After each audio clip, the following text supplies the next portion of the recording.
ಸ್ನೇಹಿತರೆ ನಮಸ್ತೆ, welcome to target case YouTube channel. ಇವತ್ತಿನ ಒಂದು ತರಗತಿಯಲ್ಲಿ ನಾವು CSE ಸಿಲೆಬಸ್ ಅಂದ್ರೆ ಸಿವಿಲ್ ಸರ್ವಿಸ್ ಎಕ್ಸಾಮಿನೇಷನ್ಸ್ಗೆ ಸಂಬಂಧಪಟ್ಟ ಹಾಗೆ ಕೇಂದ್ರ ಲೋಕಸೇವಾ ಆಯೋಗ ಹೊರಡಿಸಿರ್ತಕ್ಕಂಥ ಸಾವಿರಕ್ಕೂ ಹೆಚ್ಚು ನಾಗರಿಕ ಸೇವಾ ಪರೀಕ್ಷೆಗಳು ಏನಿದ್ದಾವೆ, ಸೊ ಅದಕ್ಕೆ ರಿಲೇಟೆಡ್ ಆಗಿ ಅದರ ಒಂದು ಎಕ್ಸಾಮಿನೇಷನ್ ಪ್ಯಾಟರ್ನ್ ಯಾವ ತರ ಇರ್ತದೆ, ಜೊತೆಗೆ ಅದರ ಒಂದು ಪರೀಕ್ಷೆಯ ಹಂತಗಳು ಯಾವ ರೀತಿ ಇರ್ತದೆ, ಅದರ ಆಯ್ಕೆ ಒಂದು ಪ್ರೊಸೀಜರ್ ಯಾವ ರೀತಿ ಇರ್ತದೆ ಅಂತಕ್ಕಂಥ ವಿಚಾರಗಳನ್ನ ನಾನು ಪ್ರೀವಿಯಸ್ ವಿಡಿಯೋದಲ್ಲಿ ಡಿಸ್ಕಸ್ ಮಾಡ್ತಾ ಬಂದಿದ್ದೀನಿ. ಸೊ ಹಾಗೇನೆ ಕನ್ನಡದಲ್ಲಿ ಪರೀಕ್ಷೆಯನ್ನು ಬರಿಬಹುದು ಅಂತಕ್ಕಂಥ ವಿಚಾರಗಳ ಬಗ್ಗೆ ಡಿಸ್ಕಸ್ ಮಾಡ್ತಾ ಬಂದಿದ್ದೀನಿ. ಸೊ ಇವತ್ತಿನ ಒಂದು ತರಗತಿಯಲ್ಲಿ ನಾವು ಈ ಒಂದು ಪರೀಕ್ಷೆಗೆ ಸಂಬಂಧಪಟ್ಟ ಹಾಗೆ ಯಾವೆಲ್ಲ ಹಂತಗಳು ಇರ್ತವೆ, ಜೊತೆಗೆ ಆ ಒಂದು ಪರೀಕ್ಷೆ ಈ ನಾಗರಿಕ ಸೇವಾ ಪರೀಕ್ಷೆ ಅಂತಕ್ಕಂಥದ್ದು ಅದರ ಒಂದು ಪಠ್ಯಕ್ರಮ ಯಾವ ರೀತಿಯಲ್ಲಿ ಇರ್ತದೆ ಅಂತಕ್ಕಂಥ ಒಂದಷ್ಟು ವಿಚಾರಗಳ ಬಗ್ಗೆ ಇವತ್ತು ನಾನು ನಿಮಗೆ ಮಾಹಿತಿಯನ್ನು ಕೊಡ್ತಾ ಹೋಗ್ತೀನಿ. ಸೊ ವಿಡಿಯೋವನ್ನ ಪ್ರಾರಂಭ ಮಾಡೋಣ.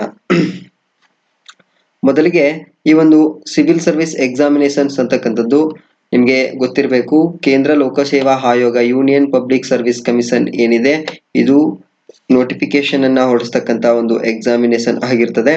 ಸೊ ಈ ಎಕ್ಸಾಮ್ ಪ್ರತಿ ವರ್ಷ ಕಾಲ್ ಫಾರ್ ಆಗ್ತದೆ. So this is the benefit, ಓಕೆನಾ. ಈ ಒಂದು ಎಕ್ಸಾಮ್ ಪ್ರತಿ ವರ್ಷ ಕಾಲ್ ಫಾರ್ ಆಗೋದ್ರಿಂದ ಹೆಚ್ಚಿನ ಸ್ಪರ್ಧಾರ್ಥಿಗಳು ಇತ್ತೀಚೆಗೆ ಏನ್ ಮಾಡ್ತಾ ಇದಾರಪ್ಪ ಅಂದ್ರೆ ಈ ಒಂದು ಕೇಂದ್ರ ಲೋಕಸೇವಾ ಆಯೋಗ ನಡೆಸ್ತಕ್ಕಂಥ ಎಕ್ಸಾಮ್ ಕಡೆ ಸಾಕಷ್ಟು ಮುಖ ಮಾಡ್ತಾ ಇರ್ತಕ್ಕಂಥದ್ದು. ಹಾಗೇನೆ ಪ್ರತಿ ವರ್ಷವೂ ಕೂಡ ನಮ್ಮ ಕರ್ನಾಟಕದ ಒಂದು ಅಭ್ಯರ್ಥಿಗಳು ಹೆಚ್ಚು ಸಂಖ್ಯೆಯಲ್ಲಿ ಪ್ರತಿ ವರ್ಷ ಇನ್ಕ್ರೀಸ್ ಆಗ್ತಾ ಇರೋದನ್ನ ನಾವು ನೋಡ್ತಾ ಇರ್ಬೋದು. ಸೊ ಅದಕ್ಕೆ ಸಂಬಂಧಪಟ್ಟ ಹಾಗೆ ಇವತ್ತಿನ ತರಗತಿಯೊಳಗಡೆ ಯಾರು ಈ ವರ್ಷದ ಒಂದು UPSC ಪರೀಕ್ಷೆಯನ್ನ ಎದುರಿಸಲಿಕ್ಕೆ ಸಿದ್ಧ ಆಗ್ತಿದ್ದೀರಾ, ಸೊ ಅವರಿಗೆ ಹೆಲ್ಪ್ಫುಲ್ ಆಗೋ ರೀತಿಯಲ್ಲಿ ಒಂದಷ್ಟು ಎಕ್ಸಾಮ್ ಪ್ಯಾಟರ್ನ್ ಯಾವ ತರ ಇರ್ತದೆ, ಮತ್ತೆ ಎಷ್ಟು ಪತ್ರಿಕೆಗಳನ್ನ ಒಳಗೊಂಡಿರ್ತದೆ, ಮುಖ್ಯ ಪರೀಕ್ಷೆ ಒಳಗಡೆ ಎಷ್ಟು ಪತ್ರಿಕೆ ಇರ್ತದೆ, ಟೋಟಲ್ ನೀವು ಎಷ್ಟು ಅಂಕಗಳಿಗೆ ಪರೀಕ್ಷೆಗಳನ್ನ ಬರಿತೀರಿ, ಸೊ ಅದರ ಒಂದು ಎಲಿಜಿಬಿಲಿಟಿ ಕ್ರೈಟೀರಿಯಾ ಯಾವ ರೀತಿ ಇರ್ತದೆ ಅಂತಕ್ಕಂಥ ವಿಚಾರಗಳ ಬಗ್ಗೆ ಮಾಹಿತಿಯನ್ನ ಈ ವಿಡಿಯೋದಲ್ಲಿ ನಾನು ಕೊಡ್ತಾ ಹೋಗ್ತೀನಿ.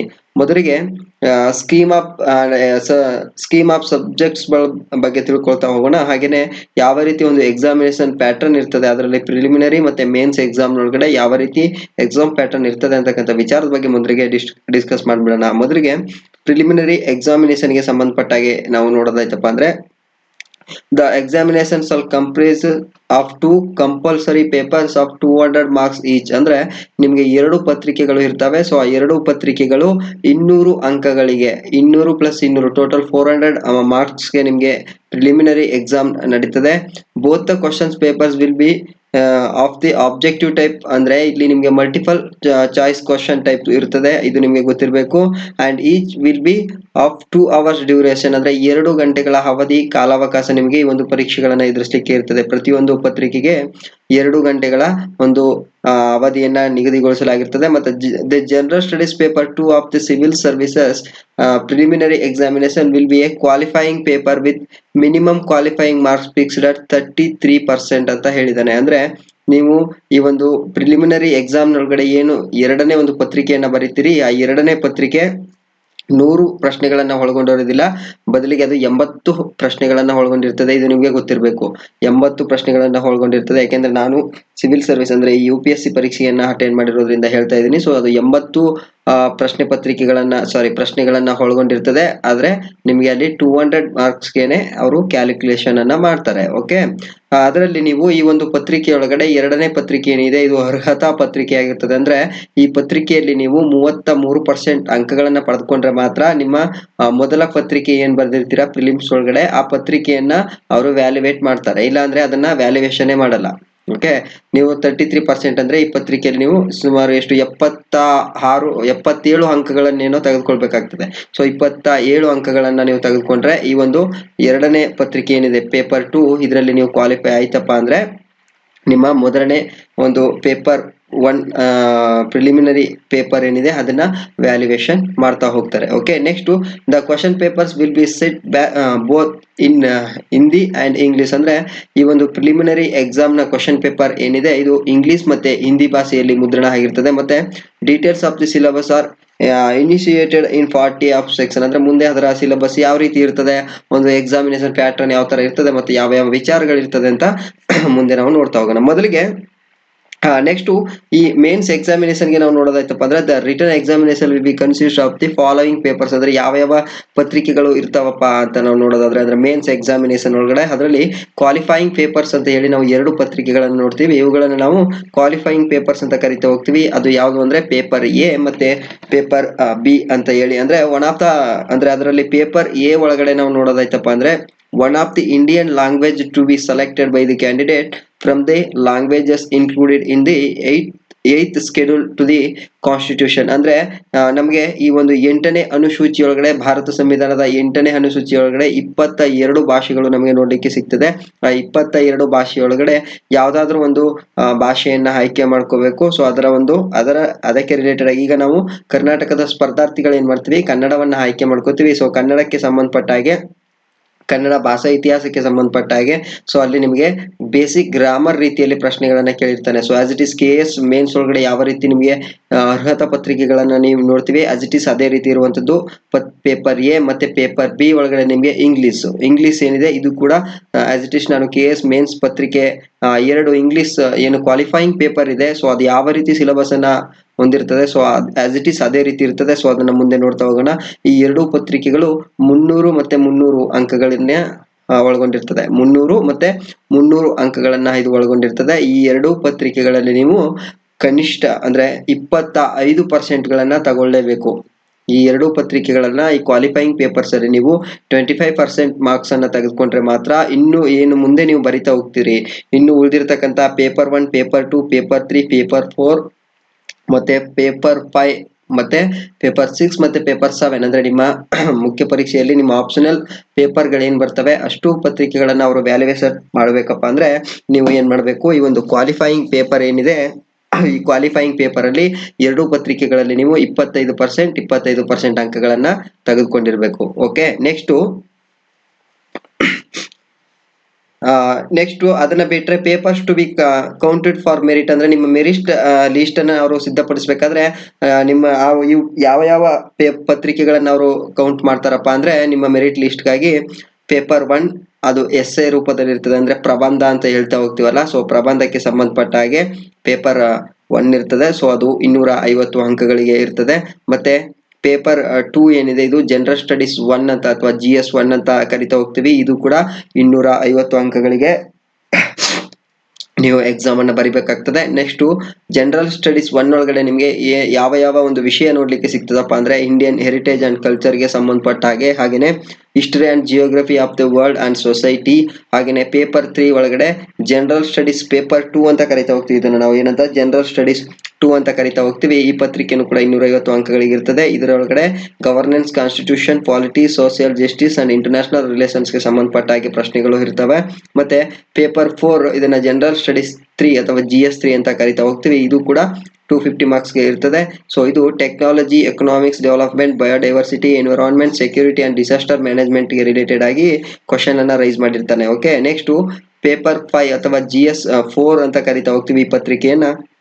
ಸೊ ಇದು ಎಥಿಕ್ಸ್, ಇಂಟಿಗ್ರಿಟಿ ಅಂಡ್ ಆಪ್ಟಿಟ್ಯೂಡ್ ಗೆ ಸಂಬಂಧಪಟ್ಟ ಹಾಗೆ ಪ್ರಶ್ನೆಗಳು ಇರ್ತವೆ. ಇದು ಕೂಡ 250 ಅಂಕಗಳಿಗೆ ನೀವು ಇದನ್ನ ಬರಿಬೇಕಾಗ್ತದೆ. ನೆಕ್ಸ್ಟ್ ಪೇಪರ್ 5 ಜನರಲ್ ಸ್ಟಡೀಸ್ 4 ಮತ್ತೆ GS ಜನರಲ್ ಪೇಪರ್ 6 ಏನಿದೆ, ಪೇಪರ್ 5 ಮತ್ತೆ ಪೇಪರ್ 6 ಗಳು ಏನಿದಾವೆ ಇದು ಪೇಪರ್ 6 ಏನಿದೆ ಇದು ಆಪ್ಷನಲ್ ಸಬ್ಜೆಕ್ಟ್ ಪೇಪರ್ 1 ಆಗಿರ್ತದೆ. ಯಾವುದು ಪೇಪರ್ 6 ಏನಿದೆ ಇದು ಆಪ್ಷನಲ್ ಸಬ್ಜೆಕ್ಟ್ ಆಗಿರ್ತದೆ. ಪೇಪರ್ 7 ಕೂಡ ಆಪ್ಷನಲ್ ಸಬ್ಜೆಕ್ಟ್ ಆಗಿರ್ತದೆ. ಅಂದ್ರೆ 2 ವಿಷಯಗಳನ್ನ ನೀವು ನಿಮ್ಮ ಆಪ್ಷನಲ್ ಆಗಿ ಆಯ್ಕೆ ಮಾಡ್ಕೋಬೇಕಾಗ್ತದೆ.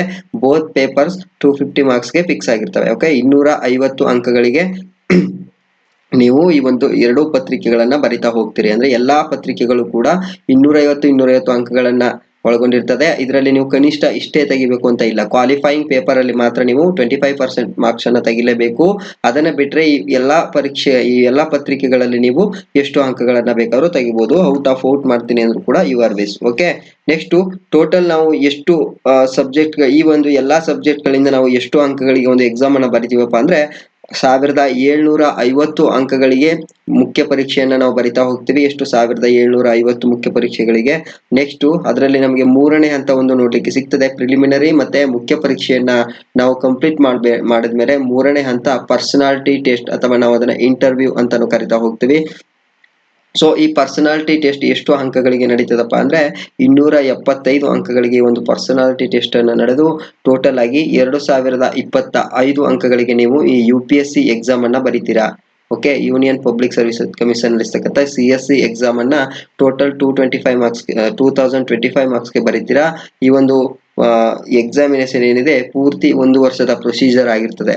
Okay, very important. ಇಷ್ಟು ವಿಚಾರಗಳು ನಿಮಗೆ ಬೇಸಿಕ್ ಆಗಿ ನೀವು ಎಕ್ಸಾಮ್ ಅನ್ನ ಬರೆಯೋದಕ್ಕಿಂತ ಮುಂಚೆ ತಿಳ್ಕೊಂಡಿರ್ಬೇಕು. ಇದನ್ನ ಎಕ್ಸಾಮ್ ಕಾಲ್ಫಾರ್ ಆದಾಗ ತಿಳ್ಕೊಳ್ಳೋದಲ್ಲ. ಸೊ 1 ಇಯರ್ ಬ್ಯಾಕ್ ಏನೆ ಇಷ್ಟು ವಿಚಾರಗಳು ನಿಮ್ಗೆ ಗೊತ್ತಿರ್ಬೇಕು. ಓಕೆ, ನೆಕ್ಸ್ಟ್ ವಿಚಾರಗಳನ್ನು ನೋಡೋಣ.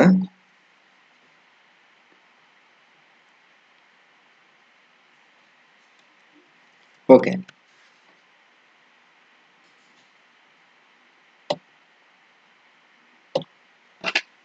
ಇಲ್ಲಿ ನೋಡಿ, candidates may choose any one of the optional subjects from the amongst the list of subject given in the part 2 below. ಅಂದ್ರೆ ಇಲ್ಲಿ ನೀವು ಏನು ಕ್ವಾಲಿಫೈಯಿಂಗ್ ಪೇಪರ್ ಅಂತ ಹೇಳಿದೆ ನಾನು, ಮೊದಲ ಪೇಪರ್ ಎ ಕ್ವಾಲಿಫೈಯಿಂಗ್ ಪೇಪರ್ ಅಲ್ಲಿ ನೀವು ಒಂದು ಭಾಷೆಯನ್ನ ನೀವು ಆಯ್ಕೆ ಮಾಡ್ಕೋಬೇಕು. ಅದರಲ್ಲಿ ನೀವು ನೋಡಿ, ಈ ಒಂದು ಭಾಷೆಯಲ್ಲಿ ಯಾವ್ದನ್ನ ಬೇಕಾದ್ರೂ ಆಯ್ಕೆ ಮಾಡ್ಕೋಬಹುದು. ಅಂದ್ರೆ ಸಂವಿಧಾನದಲ್ಲಿ ಇರ್ತಕ್ಕಂಥ ಸಂವಿಧಾನದ 8ನೇ ಅನುಸೂಚಿಯಲ್ಲಿ ಕಂಡು ಬರ್ತಕ್ಕಂಥ 22 ಭಾಷೆಯೊಳಗೆ ಯಾವ ಭಾಷೆಯನ್ನು ಬೇಕಾದ್ರೂ ಆಯ್ಕೆ ಮಾಡ್ಕೊಳ್ಳಿ. ನೀವು ಎಕ್ಸಾಮ್ ಅನ್ನ ಬರಿಬೇಕಾದ್ರೆ ನೀವು ಈ ಕೆಳಗಡೆ ಇರ್ತಕ್ಕಂಥ ಲ್ಯಾಂಗ್ವೇಜ್ ಅಲ್ಲಿ ಯಾವ ಒಂದು ಲ್ಯಾಂಗ್ವೇಜ್ ಅನ್ನ ಬೇಕಾದ್ರೂ ನೀವು ಆಯ್ಕೆ ಮಾಡ್ಕೊಳ್ಬಹುದು. ಇಲ್ಲಿ ನೋಡ್ತಾ ಇದ್ರೆ, ಇಲ್ಲಿ ನಮ್ಮ ಕನ್ನಡ ಭಾಷೆಯಲ್ಲೂ ಕೂಡ ನೀವು ಪರೀಕ್ಷೆಯನ್ನ ಬರಿಬಹುದು. ಓಕೆನಾ, ಕನ್ನಡವನ್ನ ಆಯ್ಕೆ ಮಾಡ್ಕೊಂಡ್ರೆ ನೀವು ಕನ್ನಡದಲ್ಲೇನೆ ಬರಿಬಹುದಾಗಿರ್ತದೆ. ಓಕೆ, ನೆಕ್ಸ್ಟ್ ಇಲ್ಲಿ ನೋಡಿ,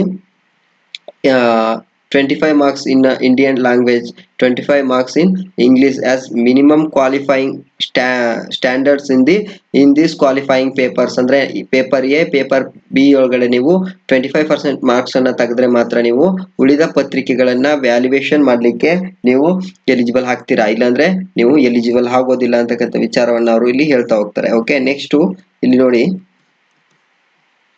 ಇಷ್ಟು ಲ್ಯಾಂಗ್ವೇಜ್ ಗಳಲ್ಲಿ ನೀವು ಎಕ್ಸಾಮ್ ಗಳನ್ನ ಬರಿಬಹುದು. ಸೊ ಎಲ್ಲಾ ರೀಜನಲ್ ಲ್ಯಾಂಗ್ವೇಜ್ ಗಳಲ್ಲೂ ಕೂಡ ಎಕ್ಸಾಮ್ ಬರೀಲಿಕ್ಕೆ ಅವಕಾಶವನ್ನ UPSC ಮಾಡ್ಕೊಡ್ತದೆ. ಬಟ್ ಕ್ವಶನ್ ಗಳು ಮಾತ್ರ ಹಿಂದಿ ಮತ್ತೆ ಇಂಗ್ಲಿಷ್ ಅಲ್ಲೇ ಇರ್ತದೆ, ಇದು ನಿಮ್ಗೆ ತಿಳಿದಿರ್ಲಿ. ಓಕೆ, ನೆಕ್ಸ್ಟ್ ನೋಡಿ, list of optional subject for mains examinations. Mains examination ಒಳಗಡೆ 2 ಸಬ್ಜೆಕ್ಟ್ ಗಳನ್ನ ನೀವು ಆಪ್ಷನಲ್ ಆಗಿ ಆಯ್ಕೆ ಮಾಡ್ಕೋಬೇಕು. ಅದರಲ್ಲಿ ಎಷ್ಟು ವಿಷಯಗಳು ಇದಾವೆ ಅಂತ ಈಗ ಇಲ್ಲಿ ನೋಡಿ. ಮೊದಲನೇದಾಗಿ ಅಗ್ರಿಕಲ್ಚರ್ ಇದೆ. ಒಂದ್ ಸೆಕೆಂಡ್, ನೋಡ್ತಾ ಇದ್ದೀರಾ, ಅಗ್ರಿಕಲ್ಚರ್ ಇದೆ.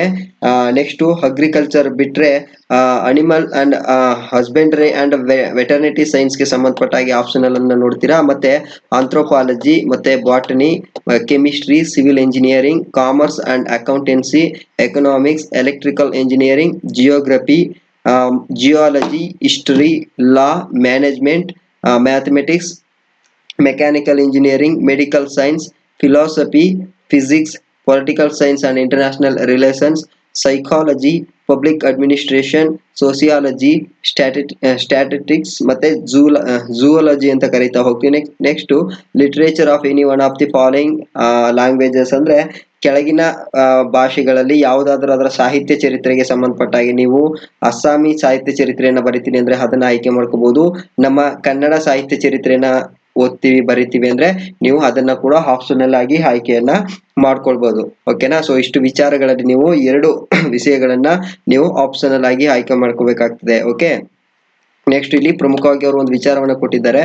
The question papers for the examination will be conventional type. ಅಂದ್ರೆ ಎಸ್ಸೆ ರೂಪದಲ್ಲಿ ಇದನ್ನ ನೀವು ವ್ಯಕ್ತಪಡಿಸಬೇಕಾಗ್ತದೆ. ಪ್ರತಿಯೊಂದು ವಿಚಾರಗಳನ್ನ ಥಿಯರಿಟಿಕಲ್ ಆಗಿ ನೀವು ವ್ಯಕ್ತಪಡಿಸಬೇಕು. Each paper will be of the 3 hours duration. ಅಂದ್ರೆ ಪ್ರತಿಯೊಂದು ಪ್ರಶ್ನೆ ಪತ್ರಿಕೆಗಳು ಕೂಡ 3 ಗಂಟೆಗಳ ಒಂದು ಕಾಲಾವಧಿಯನ್ನ ಒಳಗೊಂಡಿರ್ತದೆ. ಪ್ರಿಲಿಮಿನರಿ 2 hours ಅನ್ನ ಒಳಗೊಂಡ್ರೆ ಈ ಮುಖ್ಯ ಪರೀಕ್ಷೆಗಳು ಏನಿದಾವೆ ಇದು 3 ಗಂಟೆಗಳ ಒಂದು ಡ್ಯೂರೇಷನ್ ಅನ್ನ ಒಳಗೊಂಡಿರ್ತದೆ, ಇದು ನಿಮಗೆ ಗೊತ್ತಿರಬೇಕು. ಮತ್ತೆ candidates will have the option to answer all the question papers except the qualifying language. ಅಂದ್ರೆ ಕೊಟ್ಟಿರ್ತಕ್ಕಂಥ ಪ್ರಶ್ನೆಗಳಲ್ಲಿ ನೀವು ಎಲ್ಲಾ ಪ್ರಶ್ನೆಗಳನ್ನ ಅಟೆಂಡ್ ಮಾಡ್ತಕ್ಕಂಥದ್ದು ಕಡ್ಡಾಯ ಆಗಿರ್ತದೆ. ಮತ್ತೆ ಎಲ್ಲಾ ಪತ್ರಿಕೆಗಳನ್ನ ಅಟೆಂಡ್ ಮಾಡ್ತಕ್ಕಂಥದ್ದು ಕಡ್ಡಾಯ ಆಗಿರ್ತದೆ. ನೀವು ಯಾವುದೋ ಒಂದು ಪತ್ರಿಕೆ GS 1 ಅನ್ನ ಬಿಟ್ಟು ನೀವು GS 2 ಅನ್ನ ಬರಿತೀನಿ, GS 2 ಅನ್ನ ಬಿಟ್ಟು GS 3 ನ ಬರಿತೀನಿ, ಅದರಲ್ಲಿ ಸ್ಕೋರ್ ಮಾಡಿ ನಾನು 2 ಈಕ್ವಲ್ ಮಾಡ್ಕೋತೀನಿ ಅಂತ ಹೇಳಿಕೆ ಬರಲ್ಲ.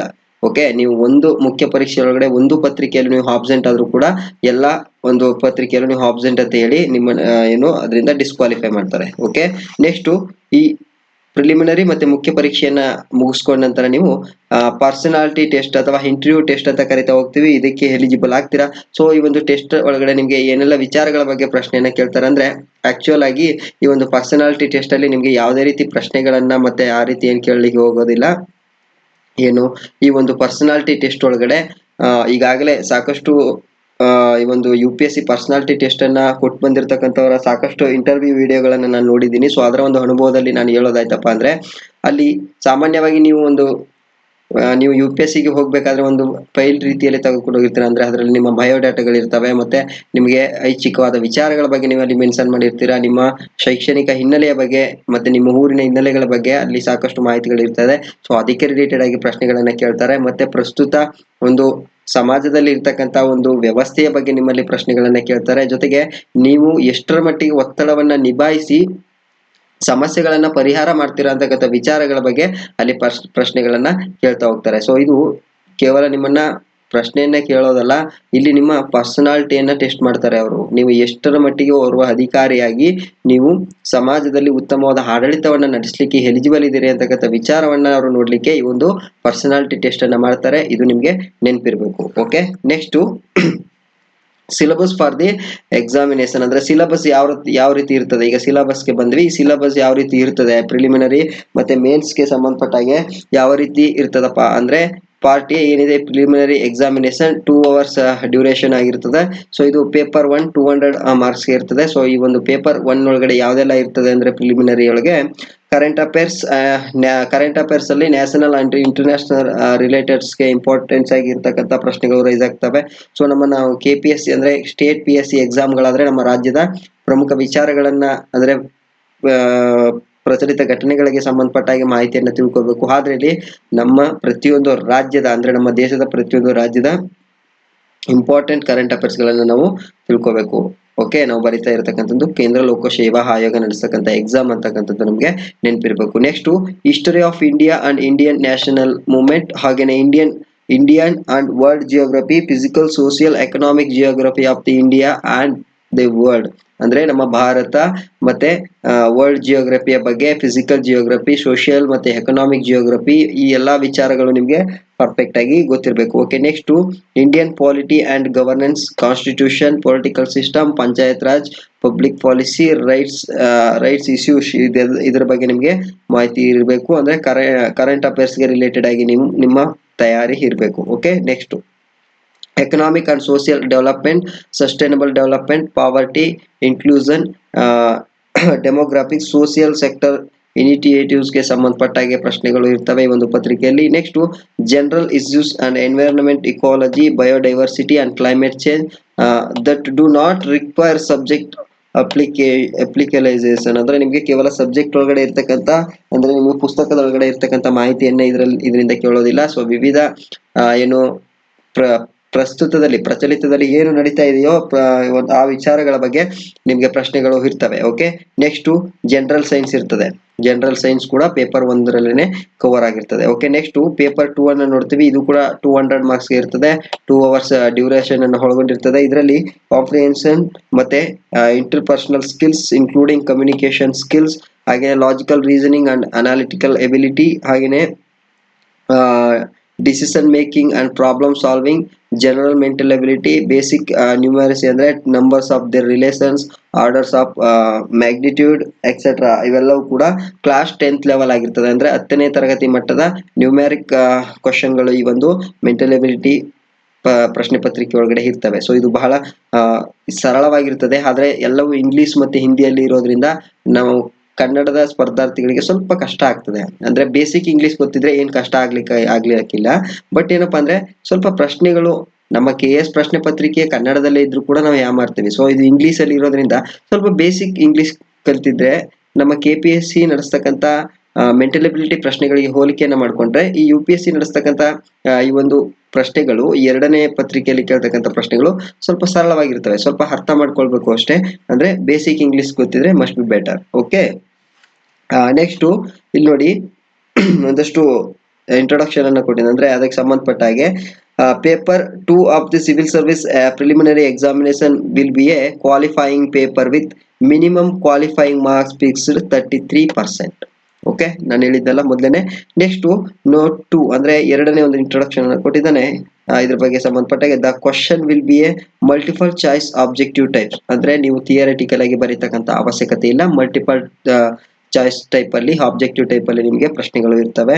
Next it is mandatory for the candidates to appear in both the papers of civil service prelims examination for the purpose of evaluation. Therefore, a candidate will be disqualified in case she does not appear in both the papers of civil service prelims examination. ಇದರಲ್ಲೂ ಕೂಡ ಎರಡೂ ಪತ್ರಿಕೆಗಳನ್ನ ನೀವು ಕಡ್ಡಾಯವಾಗಿ attend ಮಾಡಲೇಬೇಕು. Okay, ಯಾವುದೋ ಒಂದು ಪತ್ರಿಕೆಯನ್ನು attend ಮಾಡಿ, ಅಂದ್ರೆ ಪೇಪರ್ 1 ಅನ್ನ ಬಿಟ್ಟು ಪೇಪರ್ 2 ನ ಅಟೆಂಡ್ ಮಾಡೋಗಿಲ್ಲ, ಪೇಪರ್ 2 ನ ಬಿಟ್ಟು ಪೇಪರ್ 1 ಅನ್ನ ಅಟೆಂಡ್ ಮಾಡೋಗಿಲ್ಲ. ಕಂಪಲ್ಸರಿ ಎರಡೂ ಪತ್ರಿಕೆಗಳನ್ನ ಮಸ್ಟ್ ಅಂಡ್ ಶುಡ್ ನೀವು ಅಟೆಂಡ್ ಮಾಡಲೇಬೇಕು. ಓಕೆ, ನೆಕ್ಸ್ಟ್ ಪಾರ್ಟ್ ಬಿ ನೋಡೋಣ. ಅಂದ್ರೆ ಮೇನ್ಸ್ ಎಕ್ಸಾಮಿನೇಷನ್ ಗೆ ಸಂಬಂಧಪಟ್ಟಾಗಿ ಸಿಲೆಬಸ್ ಯಾವ ರೀತಿ ಇರ್ತದೆ ಅಂತ ನೋಡ್ತಾ ಹೋಗೋಣ. The mains examination intend to assess the overall intellectual traits and depth understanding to candidate rather than merely the range of their information and memory. ಅಂದ್ರೆ ನೀವು ಕೊಟ್ಟಿರ್ತಕ್ಕಂಥ ವಿಚಾರಗಳ ಬಗ್ಗೆ ಎಷ್ಟು ಮಾಹಿತಿಯನ್ನ ತಿಳ್ಕೊಂಡಿದ್ದೀರಿ, ಆ ವಿಚಾರಗಳನ್ನು ನೀವು ಎಷ್ಟರ ಮಟ್ಟಿಗೆ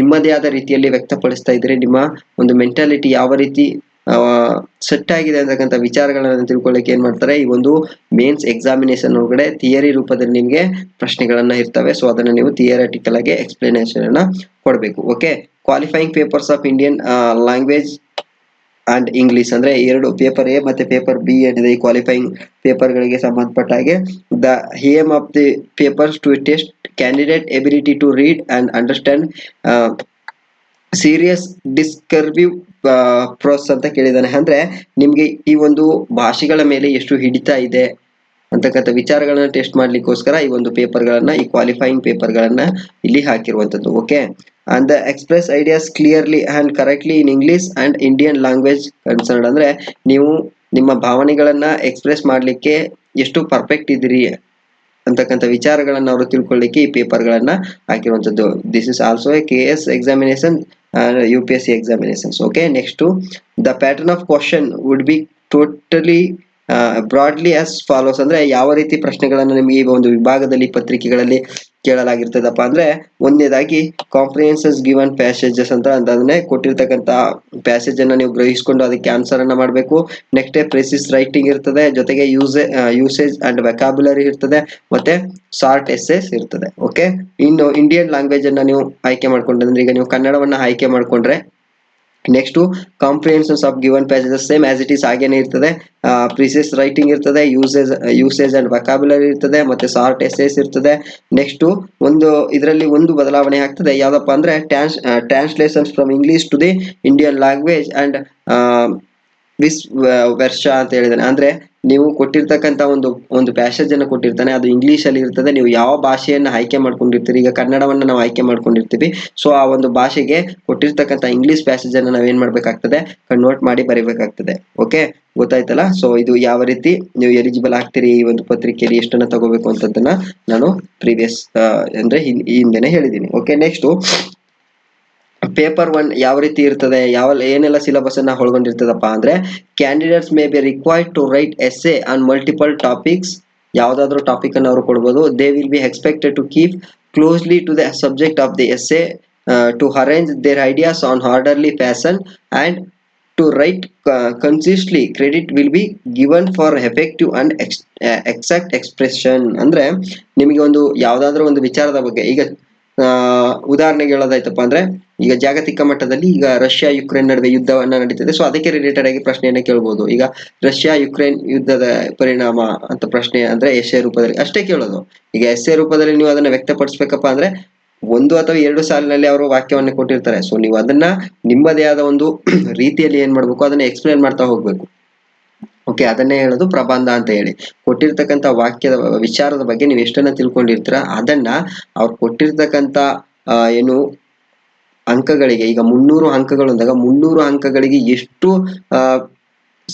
ಏನು ಪದಗಳಲ್ಲಿ ಉತ್ತರವನ್ನ ಬರೆದ್ರೆ ಕರೆಕ್ಟ್ ಆಗ್ತದೆ ಅಂತಕ್ಕಂಥ ವಿಚಾರ ನಿಮ್ಗೆ ಗೊತ್ತಿರಬೇಕು. ಜೊತೆಗೆ ಬರೀತಕ್ಕಂಥ ನೀವು ವಿಚಾರಗಳು ಅವ್ರಿಗೆ ಕರೆಕ್ಟ್ ಆಗಿ ಅರ್ಥ ಆಗೋ ರೀತಿಲಿ ಇರಬೇಕು. ಮತ್ತೆ ಕಡಿಮೆ ಪದಗಳಲ್ಲಿ ಹೆಚ್ಚು ಮಾಹಿತಿಯನ್ನು ಒಳಗೊಂಡಂತೆ ನೀವು ಎಸ್ಸೆಗಳನ್ನ ಬರೀಬೇಕು. ಸೊ ಆ ರೀತಿ ಪೇಪರ್ 1 ಇರ್ತದೆ. ನೆಕ್ಸ್ಟ್ ಪೇಪರ್ 2 ಏನಿದೆ ಇದು ಜನರಲ್ ಸ್ಟಡೀಸ್ ಅಥವಾ GS1 ಅಂತ ಕರಿತೀವಿ. ಇದು Indian heritage and culture, history of geography of the world and society ಅಂತ ಹೇಳಿದೀನಿ. ಸೊ ಇದರಲ್ಲಿ ಯಾವ ಯಾವ ವಿಚಾರಗಳನ್ನು ನೀವು ಅಧ್ಯಯನ ಮಾಡ್ಬೇಕಾಗ್ತದಪ್ಪ ಅಂದ್ರೆ Indian culture will cover the salient aspects of art forms ಮತ್ತೆ literature and architecture from ancient to modern India. So Indian history ಅಂತ ತೆಗೆದುಕೊಂಡಾಗ ನೀವು ಈ ವಿಭಾಗದಲ್ಲಿ ಆರ್ಟ್ ಅಂಡ್ ಕಲ್ಚರ್ಗೆ ರಿಲೇಟೆಡ್ ಆಗಿ ಸಾಕಷ್ಟು ಮಹತ್ವವನ್ನು ಕೊಡ್ತದೆ. ಅದರಲ್ಲೂ ಲಿಟರೇಚರ್ ಅಂಡ್ ಆರ್ಕಿಟೆಕ್ಚರ್ಗೆ ಸಂಬಂಧಪಟ್ಟ ಹಾಗೆ ಸಾಕಷ್ಟು ಒತ್ತನ್ನು ಕೊಟ್ಟು ನೀವು ಅಧ್ಯಯನವನ್ನ ಮಾಡಬೇಕಾಗ್ತದೆ. Next modern Indian history from about the middle of the 18th century until the present significant events personalities issues. ಅಂದ್ರೆ ಮಾಡರ್ನ್ ಇಂಡಿಯನ್ ಹಿಸ್ಟ್ರಿಗೆ ಬಂದ್ರೆ ಅಂದ್ರೆ 18th ಸೆಂಚುರಿಯಿಂದ ಪ್ರೆಸೆಂಟ್ ಸಿಗ್ನಿಫಿಕೆನ್ಸ್ ಅಂದ್ರೆ ಪ್ರೆಸೆಂಟ್ ವರೆಗೆ ಇರ್ತಕ್ಕಂಥ ಮಹತ್ವದ ಘಟನೆಗಳ ಬಗ್ಗೆ, ಮಹತ್ವದ ವ್ಯಕ್ತಿಗಳ ಬಗ್ಗೆ, ನೀವು ಮಹತ್ವದ ಇಶ್ಯೂಗಳ ಬಗ್ಗೆ ಮಾಹಿತಿಯನ್ನ ತಿಳ್ಕೊಂಡಿರ್ಬೇಕು. ಸೊ ಅದಕ್ಕೆ ರಿಲೇಟೆಡ್ ಆಗಿ ಪ್ರಶ್ನೆ ಬರ್ತದೆ. Okay, next the freedom struggle ಅಂತಕ್ಕಂಥದ್ದು UPSC one of the hot topic. Okay, the freedom struggle its various stages and important contributors and contributions from the different parts of the country. ಅಂದ್ರೆ ಈ ಒಂದು freedom struggle ಸಂದರ್ಭದಲ್ಲಿ ಭಾರತದ ವಿವಿಧ ಭಾಗಗಳಲ್ಲಿ ಕೊಡುಗೆಯನ್ನು ನೀಡಿರ್ತಕ್ಕಂಥ ಸ್ವತಂತ್ರ ಹೋರಾಟಗಾರರ ಬಗ್ಗೆ, ಅವರ ಬಗ್ಗೆ ಮಾಹಿತಿಗಳನ್ನ ತಿಳ್ಕೊಬೇಕು. ಅದ್ರ ಬಗ್ಗೆ ಪ್ರಶ್ನೆ ಇರ್ತದೆ. Post independence consolidations and reorganization within the country. So ಇದ್ರ ಬಗ್ಗೆ ಪ್ರಶ್ನೆ ಇರ್ತದೆ. ಇದೆಲ್ಲವೂ ಕೂಡ ಇತಿಹಾಸಕ್ಕೆ ಸಂಬಂಧಪಟ್ಟ ಹಾಗೆ. Next history of the world will include events from 18th century such as industrial revolution, world wars, withdrawal of national boundaries, colonizations, ಮತ್ತೆ decolonizations, political philosophies like communalism, capitalism, socialism, etc. their forms effect on the society. So ಇಷ್ಟೆಲ್ಲ ಮಾಹಿತಿ ನಿಮಗೆ ಗೊತ್ತಿರಬೇಕು. ಅಂದ್ರೆ ಇಲ್ಲಿ ಕಮ್ಯುನಲಿಸಂ, capitalism, ಸೋಸಿಯಲಿಸಂಗೆ ಸಂಬಂಧಪಟ್ಟ ಹಾಗೆ ಮತ್ತೆ ಅವುಗಳ ಫಾರ್ಮ್ಸ್ಗೆ ಅಂದ್ರೆ ಅವುಗಳ ಒಂದು ಅಸ್ತಿತ್ವಕ್ಕೆ ಸಂಬಂಧಪಟ್ಟ ಹಾಗೆ ಅವುಗಳ ಎಫೆಕ್ಟು ಅಂದ್ರೆ ಸಮಾಜದ ಮೇಲೆ ಅವುಗಳ ಎಫೆಕ್ಟು ಯಾವ ರೀತಿ ಆಯ್ತು ಅಂತಕ್ಕಂಥ ವಿಚಾರಗಳ ಬಗ್ಗೆ ನಿಮಗೆ ಗೊತ್ತಿರಬೇಕು. Next salient features of Indian society, diversity of India, next role of women and women's organization, populations and associated issues, poverty and development issues or urbanization, their problems and their remedies. ಇಷ್ಟು ವಿಚಾರಗಳು ನಿಮಗೆ ಗೊತ್ತಿರಬೇಕು. ಸ್ವಲ್ಪ syllabus ಸ್ವಲ್ಪ ಜಾಸ್ತಿ ಇರೋದ್ರಿಂದ ನಾನು ಬೇಗ ಬೇಗ ಎಕ್ಸ್ಪ್ಲೇನ್ ಮಾಡ್ತಾ ಹೋಗ್ತೀನಿ. ಸೊ ಇದರ ಒಂದು PDF ಲಿಂಕ್ ಅನ್ನು ನಾನು ಹಾಕಿರ್ತೀನಿ. ಬೇಸಿಕ್ ಇಂಗ್ಲಿಷ್ ಅಲ್ಲೇ ಇದೆ, ಸರಳವಾಗಿ ಅರ್ಥ ಆಗ್ತದೆ, ಏನ್ ಸಮಸ್ಯೆ ಇಲ್ಲ. ಸೊ ಅರ್ಥ ಆಗದಿರೋ ಪದಗಳಿತ್ತಪ್ಪ ಅಂದ್ರೆ ಗೂಗಲ್ ಟ್ರಾನ್ಸ್ಲೇಟ್ ಅಲ್ಲಿ ಅದನ್ನ ನೋಡ್ತಾ ಹೋಗಿ. Okay, next effects of the globalization on the Indian society. So ಇದಕ್ಕೆ ರಿಲೇಟೆಡ್ ಆಗಿ ಪ್ರಶ್ನೆಗಳಿರ್ತವೆ. Next social empowerment, communalism, regionalism and secularism, salient features of the world's physical geography ಗೆ ರಿಲೇಟೆಡ್ ಆಗಿ. Next distribution of key natural resources across the world including South Asia and the Indian subcontinent, factors responsible for the location of primary, secondary and tertiary sector industries in various parts of the world including India, and important geophysical phenomena such as earthquakes, tsunami, volcano activity, cyclone, etc. Geographical features and their location changes in critical geographical features including water bodies and ice caps and the flora and fauna and the effects of such changes. ಇಲ್ಲಿ ಜಿಯೋಗ್ರಫಿನೂ ಕೂಡ ಈ ಒಂದು paper 2 ಅಥವಾ GS1 ಒಳಗಡೆನೆ ನಿಮಗೆ geography cover ಆಗಬೇಕು, ಜೊತೆಗೆ history cover ಆಗಬೇಕು. ಇದೆಲ್ಲವೂ ಕೂಡ ವೆರಿ ಇಂಪಾರ್ಟೆಂಟ್. ಹಿಸ್ಟ್ರಿ, ಜಿಯೋಗ್ರಫಿ ಸಂಪೂರ್ಣವಾಗಿ ಈ ಒಂದು ಪೇಪರ್ 2 ಅಥವಾ GS1 ಒಳಗಡೆ ಸಾಕಷ್ಟು ಪ್ರಶ್ನೆಗಳು ಇರ್ತವೆ.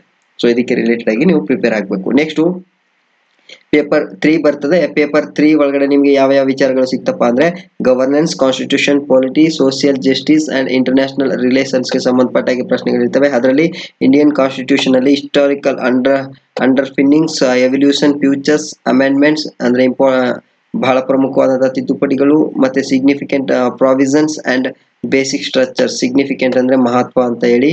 Okay, next functions and responsibilities of the union and state issues and challenges, ಮತ್ತೆ pertaining to the federal structure, devolution of powers. Okay na, one second. Functions and responsibility of the union and state issues and challenges, ಮತ್ತೆ pertaining to the federal structures, devolution of powers and finance of local levels and challenges therein. Next to separation of powers between various organs, dispute redressal ಮತ್ತೆ mechanisms and institutions, comparison of the Indian constitution scheme with that of the other countries, parliament and state legislatures structure, functioning, conduct of business, power and privileges and issues arising out of this.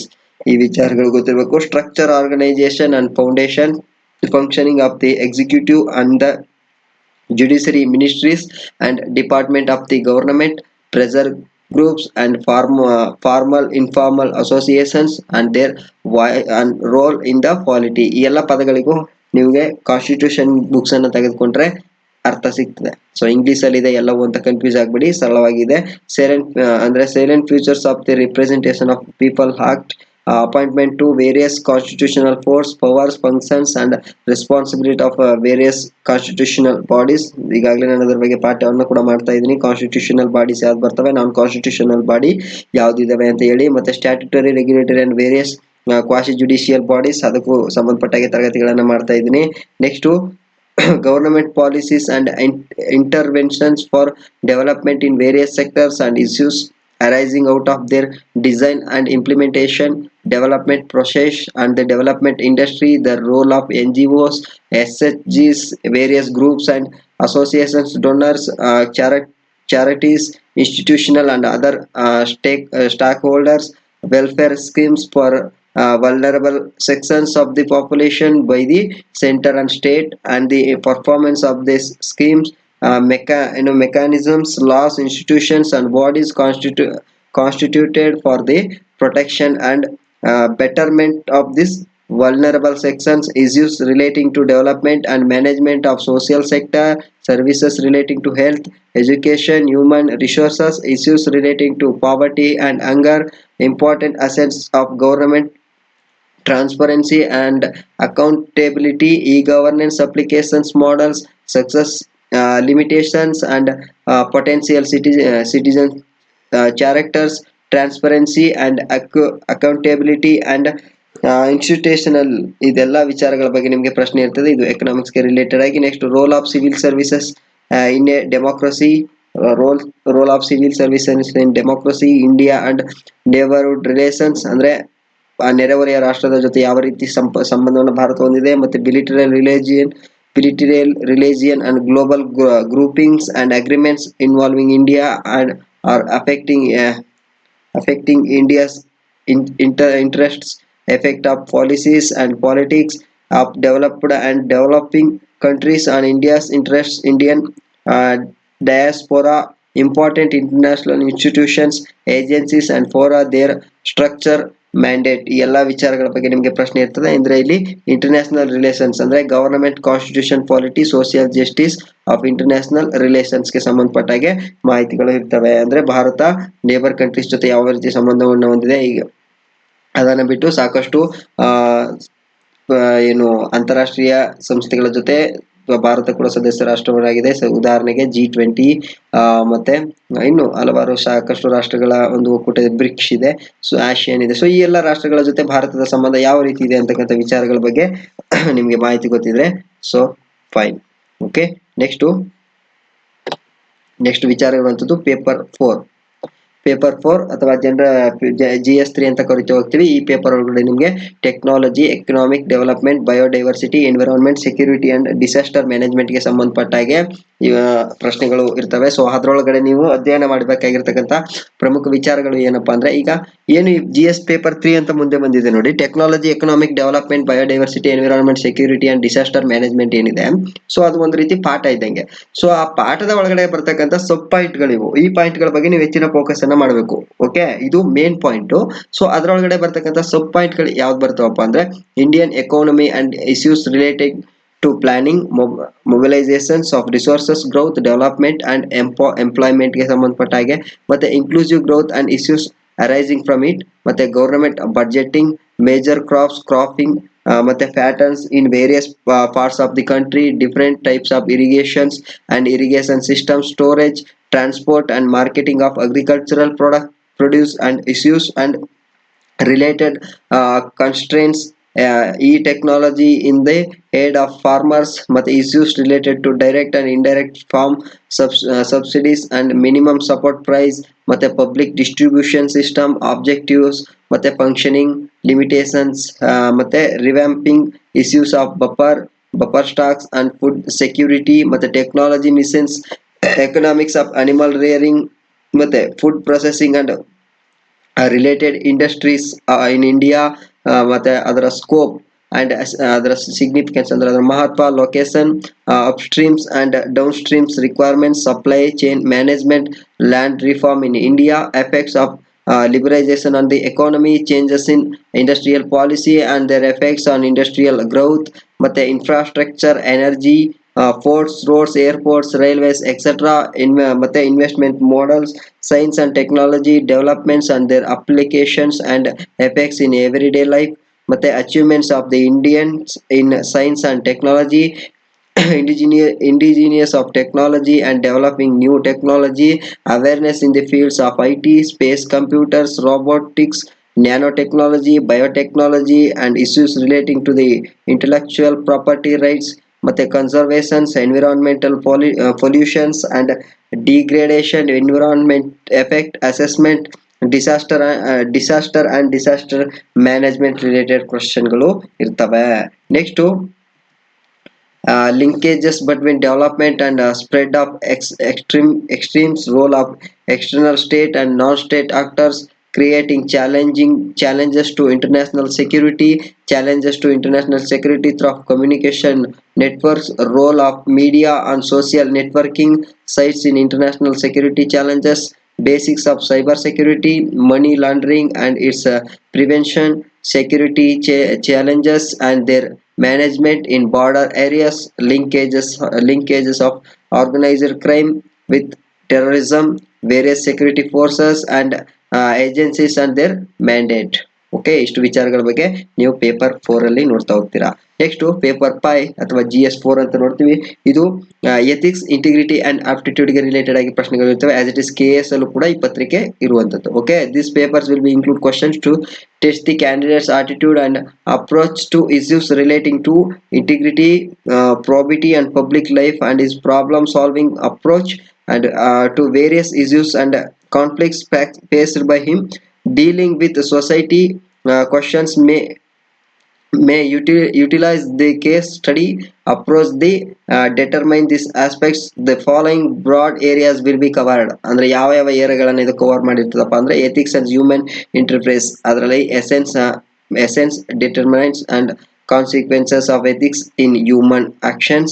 Next to dimensions of ethics in private or public relationships, the human values, lessons from the lives and teaching of great leaders, reforms and administrators, role of family, society and educational institutions in including values. Okay, attitude, content, structure, function, its influence and relations with the thought and behavior, moral and political attitudes, social influence, and persuasions, aptitude and fundamental values for civil service, integrity, impartiality and non-partnership, objective, dedication to public service, empathy, tolerance and compassion towards the weaker sections.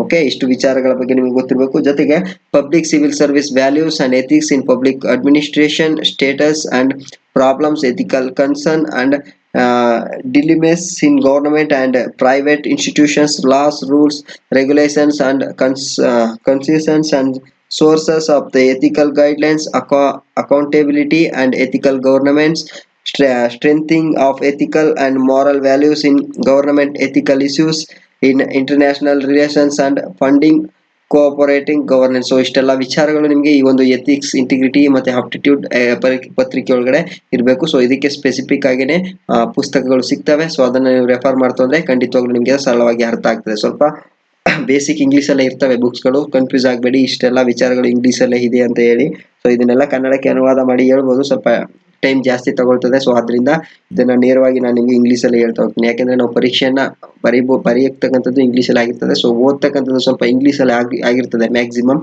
ನಾವು ಬರೆಯೋದು ಕನ್ನಡದಲ್ಲಿ ಆಗಿದ್ರು so ಓದ್ತಕ್ಕಂಥದ್ದು English ಅಲ್ಲಿ ಇದ್ರೆ must be better. Okay next paper 6 ಮತ್ತೆ paper 7 ಅಂತ ನಾವು ನೋಡ್ತಾ ಹೋಗ್ತೀವಿ ಅಂತ ಹೇಳಿದ್ರೆ ಎರಡು ಕೂಡ ಆಪ್ಷನಲ್ ಸಬ್ಜೆಕ್ಟ್ ಆಗಿರ್ತವೆ. Candidate May choose any optional subject from among the list of optional subject given in para 2. ಅಂದ್ರೆ ಯಾವ ಸಬ್ಜೆಕ್ಟ್ಗಳು ಆಪ್ಷನಲ್ ಒಳಗಡೆ ನೋಡ್ಲಿಕ್ಕೆ ಸಿಗ್ತದೆ ಅಂತ ಹೇಳಿ ನಾನು ನಿಮಗೆ ಆಲ್ರೆಡಿ ಎಕ್ಸ್ಪ್ಲೈನ್ ಮಾಡಿದ್ದೀನಿ. ಸೊ ಅಷ್ಟು ವಿಷಯದಲ್ಲಿ ನೀವು ಎರಡು ವಿಷಯಗಳನ್ನ ನೀವು ಆಪ್ಷನಲ್ ಆಗಿ ತೆಗೆದುಕೊಂಡು ಸೊ ಎಕ್ಸಾಮ್ ಅನ್ನ ನೀವು ಬರೀಬೇಕಾಗ್ತದೆ. ಸೊ ಓಕೆನಾ. ಸೊ ಇಷ್ಟು UPSC ಕಂಡಕ್ಟ್ ಮಾಡ್ತಕ್ಕಂಥ ಏನು ಲೋಕಸೇವಾ ಆಯೋಗ IAS IPS ಅಂತಕ್ಕಂಥ ಹುದ್ದೆಗಳಿಗೆ ನೀವು ಆಯ್ಕೆ ಆಗ್ಬೇಕಪ್ಪ ಅಂದ್ರೆ, ಈ ರೀತಿಯ ಉನ್ನತ ಹುದ್ದೆಗಳಿಗೆ ಆಯ್ಕೆ ಆಗ್ಬೇಕು ಅಂದ್ರೆ ಇಷ್ಟೆಲ್ಲ ಸಿಲೆಬಸ್ ಗಳನ್ನ ನೀವು ಇನ್ ಡೆಪ್ತ್ ಆಗಿ ಅಧ್ಯಯನವನ್ನ ಮಾಡಬೇಕು. ಸೊ ಅದರ ಮಾಹಿತಿಗಳನ್ನ ಹೆಚ್ಚು ತಿಳ್ಕೊತಾ ಹೋಗ್ಬೇಕು. ನೀವು ಪ್ರೆಸೆಂಟ್ ಮಾಡ್ತಕ್ಕಂಥ ರೀತಿ ಬೇರೆಯವರಿಗಿಂತ ಡಿಫ್ರೆಂಟ್ ಆಗಿರ್ಬೇಕು. ನೀವು ಎಷ್ಟು ಉನ್ನತ ಅಂಕಗಳನ್ನ ಗಳಿಸಿ ಉತ್ತಮ ರ್ಯಾಂಕ್ ಅಲ್ಲಿ ನೀವು ಸೆಲೆಕ್ಟ್ ಆಗ್ತಿರೋ ಸೊ ಅಷ್ಟೇ ರೀತಿಯ ಉನ್ನತ ಹುದ್ದೆಗೆ ನೀವು ಆಯ್ಕೆ ಆಗ್ತಕ್ಕಂಥ ಸಾಧ್ಯತೆ ಬಹಳ ಹೆಚ್ಚಿರ್ತದೆ. ಸೊ ಈ ಒಂದು ಮುಖ್ಯ ಪರೀಕ್ಷೆ ಮತ್ತೆ ಪ್ರಿಲಿಮಿನರಿ ಎಕ್ಸಾಮ್ಗೆ ಸಂಬಂಧಪಟ್ಟಾಗಿ ಏನು ನಾನು ನಿಮ್ಗೆ ಪಠ್ಯಕ್ರಮವನ್ನು ತೋರಿಸಿದೆ, ಸಿಲೆಬಸ್ ಅದನ್ನ ನೋಡಿ ನೀವು ಕನ್ಫ್ಯೂಸ್ ಆಗೋದು ಬೇಡ. ಸೊ ಅದನ್ನ ಓದ್ತಾ ಏನಾಗಿ ಒಂದೊಂದೇ ವಿಚಾರಗಳನ್ನ ಟಿಕ್ ಮಾರ್ಕ್ ಮಾಡ್ತಾ ಹೋಗಿ. ಪ್ರತಿಯೊಂದು ವಿಚಾರಗಳು ಕೂಡ 100% ಸಿಲೆಬಸ್ ಅನ್ನ ಕಂಪ್ಲೀಟ್ ಮಾಡ್ಲಿಕ್ಕೆ ಸಾಧ್ಯ ಇಲ್ಲ. ನಿಮ್ಗೆ ಯಾವುದು ವೆರಿ ಇಂಪಾರ್ಟೆಂಟ್ ಅಂತ ಅನಿಸ್ತದೋ ಅಷ್ಟು ವಿಚಾರಗಳನ್ನು ತಿಳ್ಕೊಳ್ಳಿ. ನೀವು ತಿಳ್ಕೊಂಡಿರ್ತಕ್ಕಂಥ ವಿಚಾರಗಳನ್ನ ನಿಮ್ಮದೇ ಆದ ಶೈಲಿಯಲ್ಲಿ ಅದನ್ನ ಅರ್ಥ ಮಾಡಿಸ್ತಕ್ಕಂಥ ಪ್ರಯತ್ನವನ್ನ ಮಾಡಿ. ಖಂಡಿತವಾಗ್ಲೂ ನಿಮಗೆ ಸಕ್ಸಸ್ ಅನ್ನೋದು ಸಿಗ್ತದೆ. ಓಕೆ. ಸೊ ಯಾರು ಕೂಡ ನರ್ವಸ್ ಆಗೋದು ಬೇಡ. ಒಂದು ಪ್ರಯತ್ನವನ್ನ ಮಾಡಿ ಖಂಡಿತ ನಿಮ್ಮ ಪ್ರಯತ್ನ ಪರ್ಫೆಕ್ಟ್ ಇದ್ರೆ ಪ್ರತಿಫಲ ಖಂಡಿತ ಸಿಗ್ತದೆ. ಓಕೆನಾ. ಸೊ ಇದು UPSC ಪರೀಕ್ಷೆಗೆ ಸಂಬಂಧಪಟ್ಟ ಹಾಗೆ ಸಿಲೆಬಸ್ ಏನಿದೆ, ಸೊ ಎಕ್ಸಾಮಿನೇಷನ್ ಪ್ಯಾಟರ್ನ್ಸ್ ಯಾವ ರೀತಿ ಇರ್ತದೆ ಅಂತಕ್ಕಂಥ ವಿಚಾರಗಳ ಬಗ್ಗೆ ಮಾಹಿತಿಯನ್ನು ಈ ವಿಡಿಯೋದಲ್ಲಿ ಕೊಟ್ಟಿದ್ದೀನಿ. ಸೊ ಮುಂದಿನ ವಿಡಿಯೋದಲ್ಲಿ ಈ ಒಂದು UPSC ಪ್ರಿಲಿಮಿನರಿ ಎಕ್ಸಾಮ್ಗೆ ಸಂಬಂಧಪಟ್ಟ ಹಾಗೆ ಮತ್ತೆ ಮೇನ್ಸ್ಗೆ ಸಂಬಂಧಪಟ್ಟ ಹಾಗೆ ಯಾವೆಲ್ಲ ಬುಕ್ಸ್ ಗಳನ್ನ ನೀವು ರೆಫರ್ ಮಾಡಬೇಕು ಅಂತಕ್ಕಂಥ ವಿಚಾರಗಳ ಬಗ್ಗೆ ಡಿಸ್ಕಸ್ ಮಾಡ್ತಾ ಹೋಗೋಣ. Okay. Thank you very much. Thank you aspirants.